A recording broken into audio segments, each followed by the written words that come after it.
Hey folks, how's it going? Hope you're having a good day. I certainly am. Today, we are playing the Moon Sliver. I don't know what this game is going to be about, but it is the second game in the David Szymanski or David Szymanski collection that we're going to be playing today. So, without further ado, let's get into it. Oh, I'm in a room. Oh, wait, what does that say? Conserve your flashlight battery, recharge it at power outlets. Explore freely, piece the story together. When night falls, enter the mountain. Okay. Yesterday, 4 people lived on this island. Now, only 1 remains. Okay. That river is kind of reminding me of the other game, the Wolf in Autumn game. The night was wild and cold. The monster's tracks leading from the hatch were brand new, but the wind quickly erased them. Oh, can you go inside? No. Can't interact with that. I guess go over and have a look at this then? I don't know. Yeah, it says just explore freely. So, exploring freely is what I'm gonna do. I'm saying that she knows more than she's telling us, said Ellie. Ellie? Oh. What is your problem with Isa? Daniel said, putting his book down. He was annoyed at being interrupted here. Huh.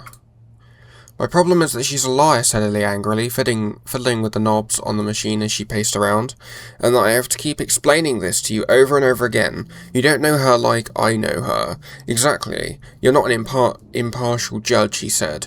I'm saying that she knows more than she's telling us, said Ellie. She keeps the chapel locked and she's the only one with a key, said Ellie, leaning on the barrels and folding her arms. So you're saying she took it here, he said. I'm saying that she knows more than she's telling us, said Ellie. And there's nothing around? Oh wait, hang on. The wood was older than anyone could remember and it had rotted and fused with the floor. Huh. So go and have a look over here, I guess? Isa kept a small smile on her face, although she did not feel like smiling. The rusted junk car shadows on the opposite wall. How do you know Abel didn't take it, he said. Because I trust him, she said. He's a dismal man, but he would never hurt any of us. Do you trust Ellie? Daniel didn't answer immediately. I trust all of you, he said, because that's how we have to live. Daniel, you're the last one I gave the key to, said Isa. Daniel started at the mysterious control panels, stared at the mysterious control panels. He didn't meet her eyes. He never met anyone's eyes. I didn't take it, he said. Why would I take it? I'm the only one that told you it was missing. This one? Hello? This? She sat down beside the flashlight. What about Ellie? Has Ellie mentioned anything to you? She said. She didn't take it either, he said. Nor did I, and nor did Abel, she said. And yet, it's gone. Isa kept her... Okay, I've already read that. Something over here. There was a quiet scurrying in the corner. A mouse or a rat. These stories are really strange. A strange acidic smell emanated from the pipe. Okay. These conversations were not new. Long ago, Isa had learned to love Abel, despite and for his despondency. She hugged him as the wind tossed her long grey hair around. They reached the ruins and strolled leisurely through them towards the shoreline. Isa could remember when the old buildings still stood here, filled with families. I'm sorry, he said, and he cried because he often cried during these talks. For what, she said. For a lot of things. We're old, Isa, said Abel, and we're getting older. We've been getting older since we were born, said Isa. She was always smiling. Abel never smiled. Okay, so we've been in there, and been in there. Ooh, there's something over there that I can have a look at. There's also something over there. Oh, not sure what it is, though.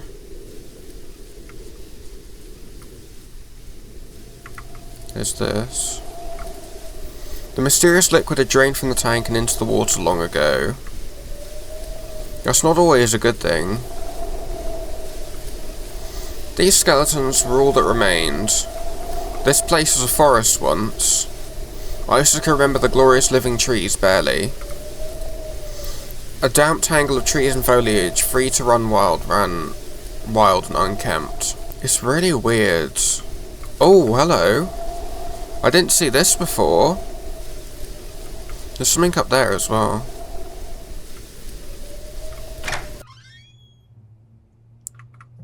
Oh. They could make more candles. They couldn't make more wood, so Abel burned candles. There is an evil man on this island, and I know him well. We played together as youths. We have cried together. We have eaten together. We have loved the same women. Betrayed the same women. He is my constant companion and my worst enemy. He puppets my arms, legs and mouth to his own selfish ends, and secretly hurts everyone I love as I watch, helplessly, with their unfelt blood on my hands. He gifts my flesh with indescribable pleasures and blights my soul with unutterable despair. His name is a sin, and we are irrevocably bound together. Surely there exists no hell worse than this. There's a lot of reading in these games. Abel read to escape. Daniel read to feed his lofty, strange thoughts. Isa read to pass the time, but Ellie, as far as Abel knew, she hadn't opened a book in years. What did she do all day? He didn't know. Sometimes he worried about her. He worried about all of them. Were they as melancholy as he was? What childlike emptiness I feel to find the most peaceful solace in fantasy. To find in masquerades a truth more vivid than reality. What sort of twisted villains were the ancient writers to taunt us with the unreachable worlds more beautiful than our own? We have enough stored food to live long lives, but when our wood runs out we will be cold, but only so cold as to be uncomfortable. The water is rising, but it will be many years before it reaches our homes. Technically we survive, but to what end? This island is all the world we knew, and it is nothing but the broken pieces of a fairy tale. I don't know. Some of these games are like really weird. What were you and Abel doing at his house yesterday while I was climbing the mountain? He answered, casually flipping through the book on her table. It was covered in dust. Hello. There's a lot of stuff to do with candles in these games. Ellie was laying on the bed. Daniel came in. She scowled at him unsuspiciously and beautifully. What were you and Isa doing in on the old power building? What were you talking about? Okay. She glared at him. I'm going to get wood, she spat. Do you think I was too stupid to know, he said. I'm going to get wood. Okay. You go and do that then, Ellie. Or Isa, or whichever one you are. Daniel took down the dead flashlight and replaced it with a fully charged one, listening to Abel talk and thinking unrelated thoughts. He preferred the sharp illumination of flashlights to the dimness of flame. Oh. Daniel stared at the pile of wood. He hadn't burned wood for months. Let's talk about Ellie instead. Abel was silent for a moment. What about Ellie, he said. Daniel didn't need to answer. Abel swallowed. Alright, let's talk about Ellie. Did she die? I've been thinking about life, said Abel, sitting down, and death, and uncertainty. Did she die? Abel often visited Daniel. He loved to talk, and Daniel loved to listen. Isa and I were out for a walk, said Abel as he entered. I thought I'd stop by before you got caught up in a book. Daniel put his book down. Hello, he said. His expression confused Abel. Isa could not talk to Abel about her feelings, because Abel was overburdened with his own. So she often sat at her desk and wrote. She did not know who would ever read her papers, but there was something profound about preserving thoughts, so that they would live long after there was nobody around to read them. Ooh, I got a key. She took the knife from the shelf. The blade was dull and rusty, but it was still pointed. She was not smiling. Uh-oh. That doesn't sound good. I believe the world of Hector and the religious teachings that were passed on to me. Maybe the moon is still out there, hidden behind some cloud of darkness, and maybe the ones who went before us are waiting there. There's no way to know. We have to wait for death to find out. And truth be told, I am ready. I am ready for the beginning of a new adventure. This does not sound good. Oh wait, it's dark, it's dark. Go in the thing, right? Oh, maybe it goes in here. Maybe the key opens this up, and I can go in here and read more story. That would make sense. There we go, I can get in here now. What is this? A temple? Daniel was still thinking about his talk with Abel the day before as he absent-mindedly picked the book up. Something caught his eye, or rather, the lack of something. The Moon Sliver was gone. He stared at the empty dais.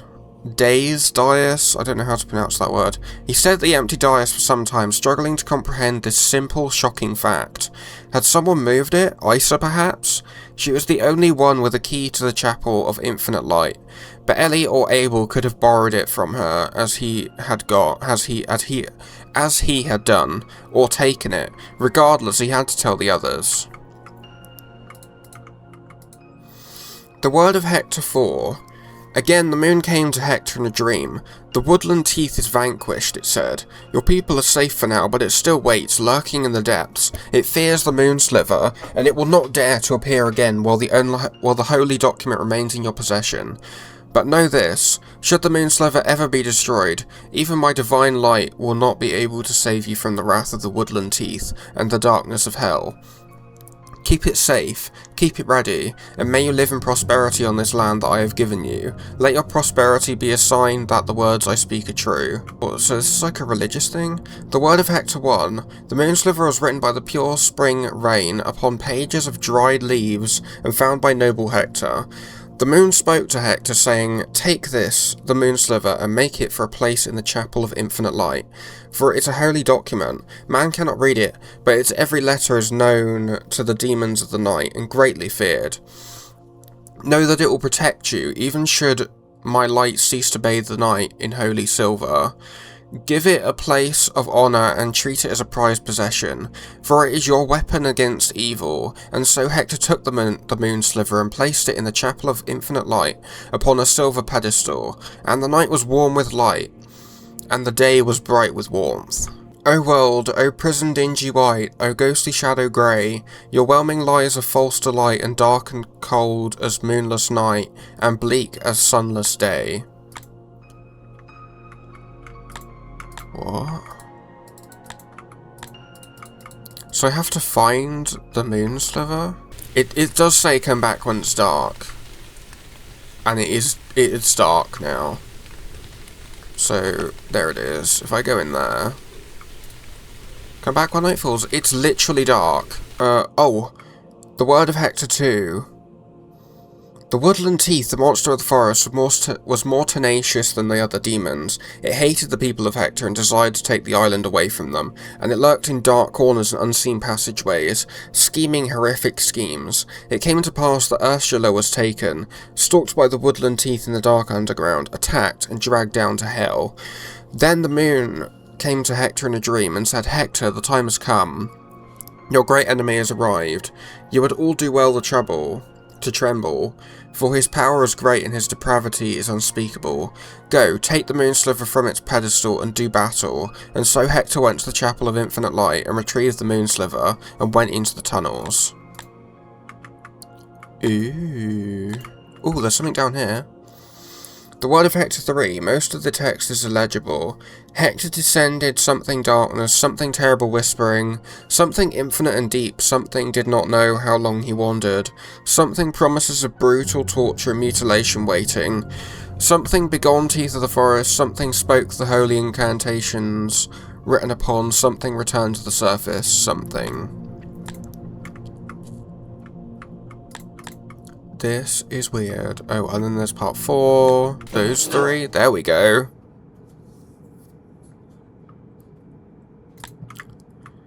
Wow, it is dark down here. Ellie wasn't easy. The darkness had never felt this menacing before. It seemed alive, watchful. Oh god. Oh dear god. I really don't want it to go out. A family of rats lived amid the crates of dried food. They were perhaps the last animals left alive.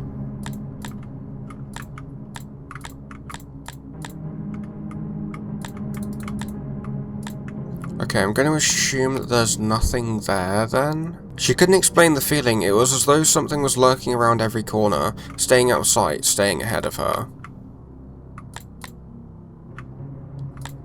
I don't know. Daniel heard soft scratching footsteps behind him. He turned and shined his flashlight around the tunnel. Nothing. Is that a charge point? Oh, it is. Oh ho. He called again. Ellie? Still no answer, but he heard the footsteps again. Oh god, don't do this to me. It's gonna make me decide. Oh, there's a flashlight in here. He didn't even have time to cry out at the shadow silhouetted in his flashlight beam lunging towards him.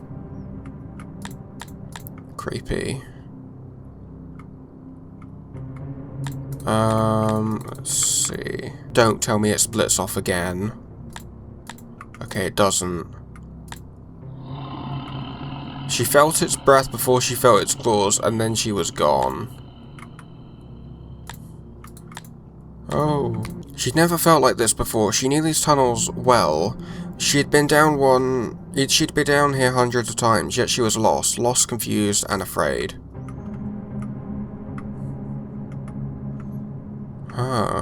There's nothing in here for me to... I think it's actually going to let me go inside the thing now. Now that I've read all that. Oh my god. Right, I'm going to charge my flashlight. Then I'm going to get out of here. Wow, the night. Okay. Return to the mountain, that's what I'm doing.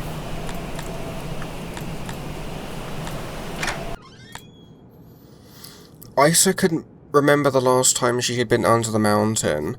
There was no reason to come here, but she had looked everywhere else. She clutched the old knife in her right hand.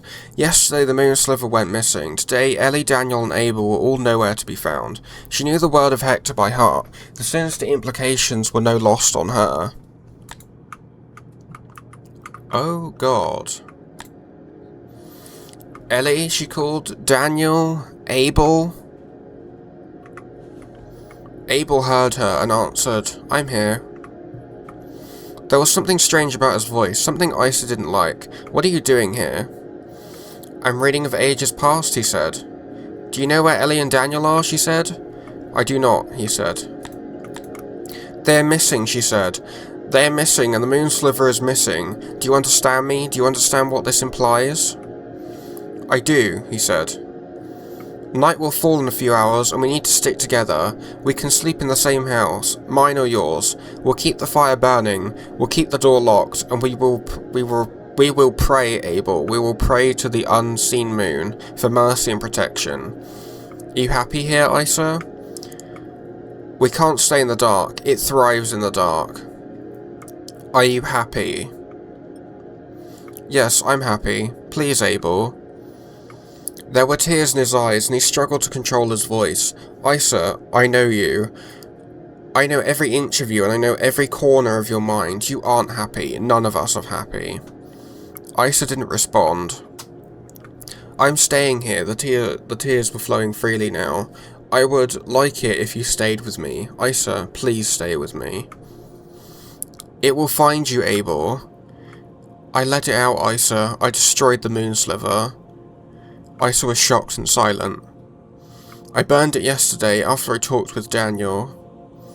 Her eyes were filling with betrayed, angry tears. "What? Abel, no!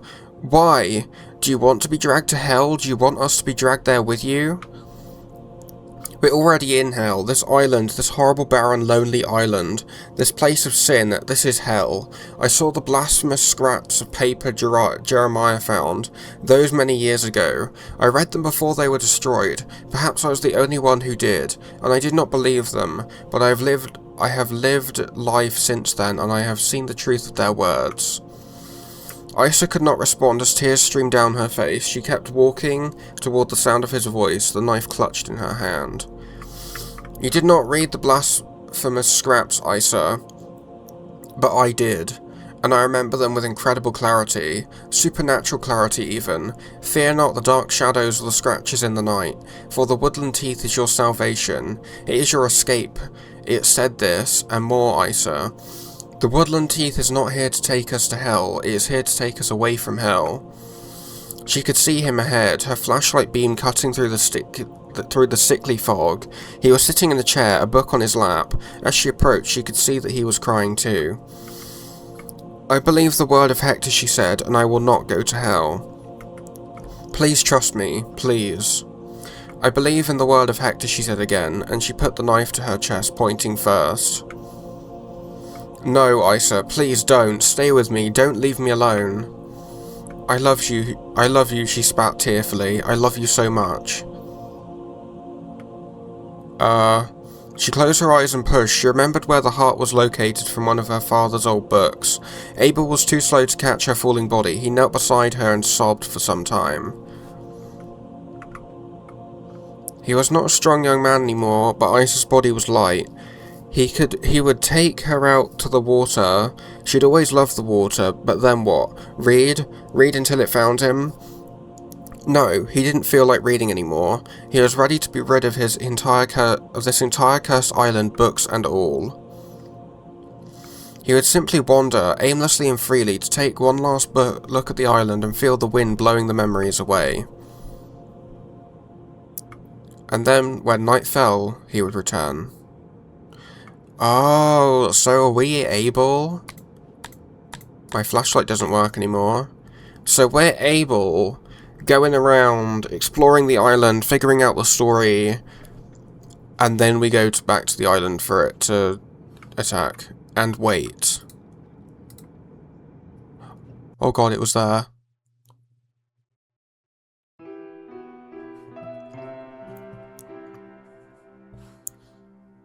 Oh. I can move.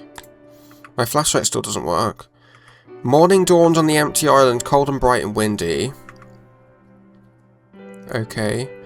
The Moon Sliver. Created by David Szymanski. Dedicated to Rachel Szymanski. Or Szymanski. The end. That was cool. That was a really cool game, actually. I don't know what it is about his games, but there's like this really cool art to them. It makes you go out and have a look at it and learn it piece by piece. So it's like, at the beginning you don't know very much, but by the end, you're like, you don't figure out the entire story until the very end when you realise you are able. Yeah, that was the Moon Sliver. That game is like 11 years old, mind you. We have 3 games left in this David Szymanski collection. In order, they are Fingerbones, The Music Machine, and Iron Lung. If you guys enjoyed this video, then like, subscribe, and whatever, and I'll see you guys in the next video. So goodbye, guys. Goodbye.